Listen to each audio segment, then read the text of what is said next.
Chers collègues, bonjour et soyez les bienvenus à cette présentation sur l'introduction à l'épreuve pédagogique.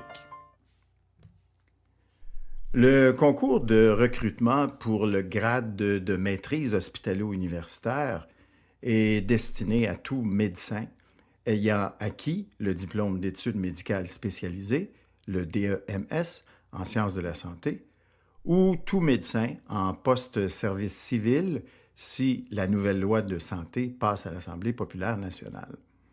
Ce concours aura lieu probablement aux environs du mois de mars 2017. Il est régi respectivement par les arrêtés publiés au Journal officiel numéro 23 du 4 mai 2008 et l'arrêté interministériel numéro 34 du 19 novembre 2009. Environ 900 postes sont ouverts pour ce concours. Parlons tout d'abord des problématiques. Ceci révèle l'immensité des tâches de gestion de cet important bassin de candidatures et pour l'analyse préliminaire des dossiers et les rapports d'activité. Cela témoigne également de la course derrière la documentation que doivent se procurer les candidats pour compléter leur dossier.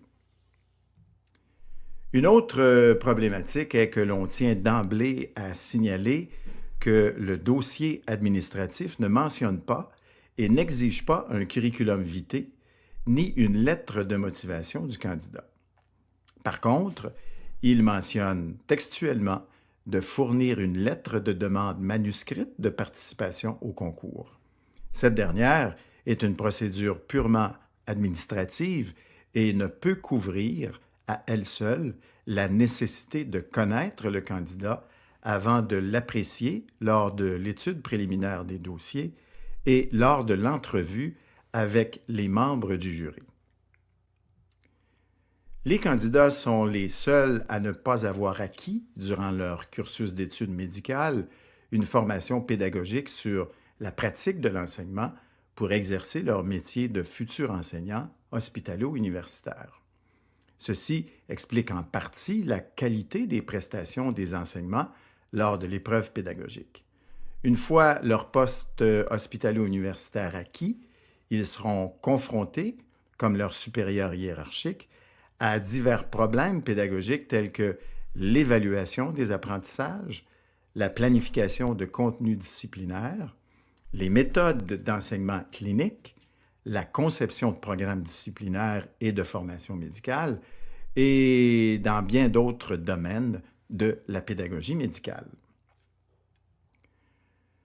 La plupart des candidats assurent des prestations d'enseignement selon un modèle traditionnel basé sur la transmission quantitative des connaissances.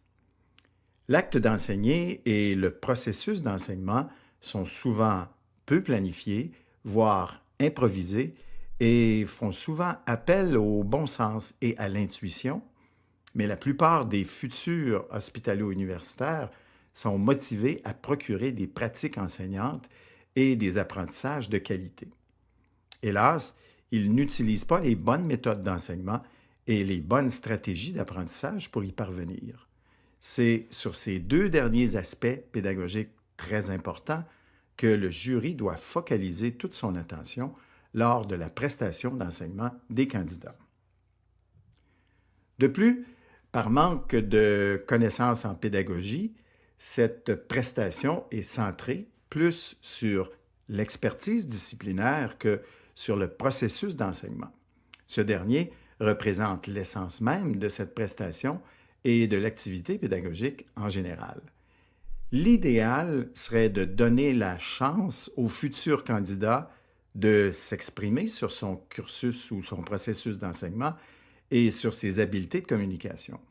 En d'autres termes, il faut donner la chance au candidat de s'exprimer sur les activités pédagogiques et les stratégies d'enseignement à promouvoir pour assurer une prestation d'enseignement selon les normes des sciences de l'éducation.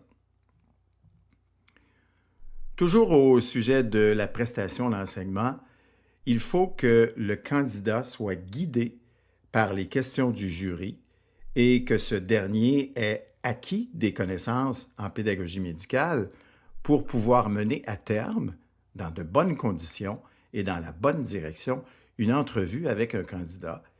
Il est également très important que le jury indique au candidat, d'une manière claire et explicite, que c'est la qualité du processus d'enseignement qui sera évaluée et non pas la quantité des connaissances.